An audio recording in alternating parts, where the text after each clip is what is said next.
I want to walk you through some of the different machinery that you could use for good. Digging swales, creating food forests.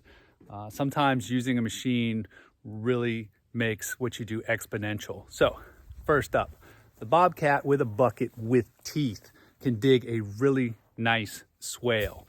It can take the sod, flip it straight upside down, which is what you want. Take another dip of soil, flip it on top of that, creates a swale that's almost done.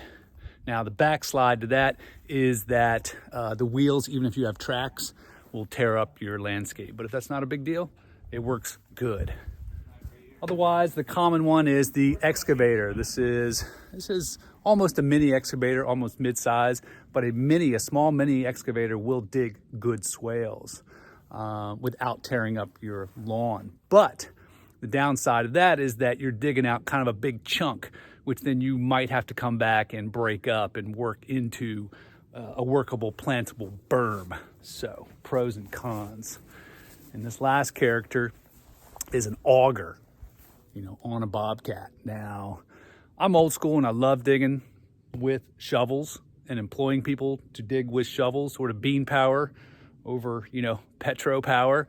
But I'm really impressed with how the auger breaks up the soil as it digs the hole for you, brings it up and it like crumbles it and spreads it really nice right where you need it for replanting. So on a larger scale, I'm a big fan. This is an 8-inch. You could use 12-inch for larger trees.